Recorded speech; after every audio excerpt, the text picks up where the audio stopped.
បាទទឹកទី3គឺទឹកផ្ដាច់ប្រត់ហើយបាទសមត្ថភាពល្អដូចគ្នាតាំងចិត្តបានល្អដូចគ្នាបាទមុខបាទមុខស្ងប់លៀបទៀតអូនេះបីដៃទួនរបស់ផ្លុកចយកាយឆ្វេងអាយ៉ាទឹក3នេះកាចជាងទឹក1កាចជាងទឹក2បាទដោយសារតែស៊ីនធូមិនអវងគឺគាត់ឥឡូវផ្លុកចយកាយបោរបស់ផ្លុកចយស៊ីនធូអត់ឈឺទាញមួយទៀតរៀបកញ៉ៃពីលោកកញ្ញាកដាលអូបាត់ដើម្បីធ្ងន់ខ្លួនកាយច្បាស់គាត់ស្ដាម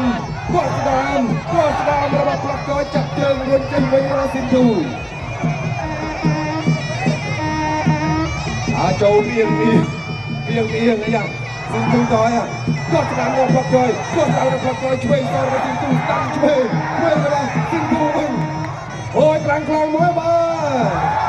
អូបាត់លែងហត់ហើយកលាករទាំងពីរលែងហត់ហើយបាទតតែផ្លុំផេះលែងហើយបាត់ដល់ហត់បាទចូលទស្សតាមចាប់ជើងចាប់ជើងតាមលេងវិញមួយទឹកចុងក្រោយហើយសម្រាប់អ្នកទាំងពីរគាត់កម្មរបស់ផ្លុកចយសាឡាមអីលេងរបស់ស៊ីនធូចាប់ជើងបាទ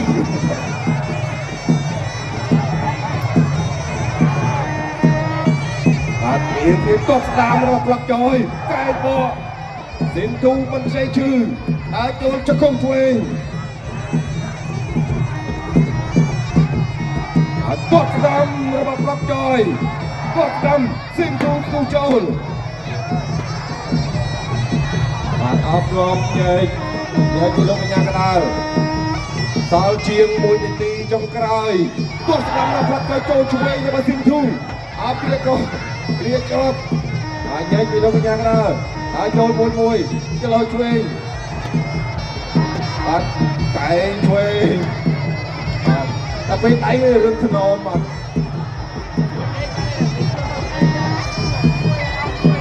ហើយទស្សតាមរបស់ផ្លុកចយរៀបក៏จะគុំឆ្វេងរបស់ស៊ីនធូរៀបក៏ជាប់អីយ៉ារៀបក៏គ្នាអាចចេញពីសងវិញ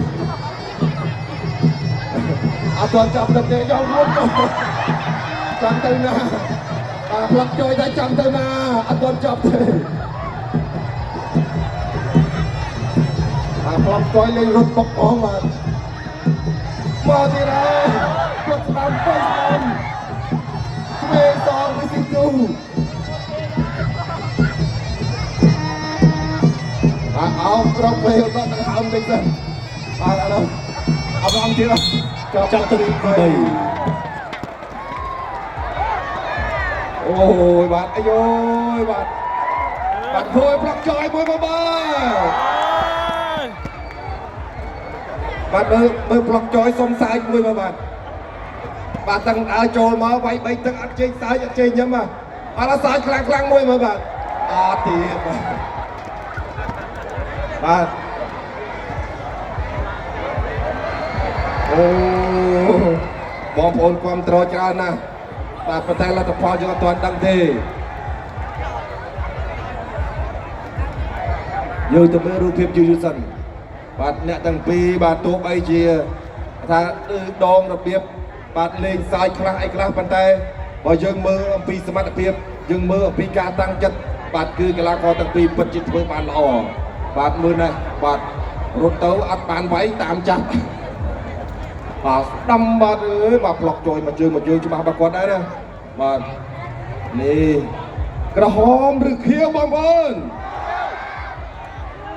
ឥឡូវបាទផ្លុកចយឬក៏ស៊ីនធូស្ទង់មតិជូនបងប្អូនសិនក្រហមឬខៀវបងប្អូនឥឡូវបាទគ្រប់ត្រូវស៊ីនធូសុំសម្លេងហោយខ្លាំងមួយបាទនេះអ្នកគ្រប់ត្រូវស៊ីនធូចាប់មកគ្រប់ត្រូវផ្លុកចយហោយខ្លាំងមួយបាទអត់សើចមែនណាបាទសមត្ថភាពមានបាទមុខស្ងួតដូចគ្នាខ្លាំងដូចគ្នាចង់ឲ្យកេនស្បឹករៀបចំគូនេះម្ដងទៀតទេបងប្អូនចង់អត់ហូឲ្យកេនស្បឹកខ្លាំងមួយបាទអូបាទគូនេះបាទសម្បីតែខ្ញុំក៏ចង់ឃើញទៀតដែរបាទ វាយមិនត្រឹមតែល្អមើលទេបាទអារម្មណ៍មើលទៅគឺសប្បាយមើលហ្មងបាទទស្សនិកជនជាទីមេត្រីឆ្លងកាត់ការប្រកួតយ៉ាងស្វិតស្វាញ3ទឹកពេញចៅក្រមទាំង5រូបបានឲ្យបន្ទូជ្រះចាញ់ដោយឯកច្ឆន្ទជ័យជំនះបានទៅលើកីឡាករ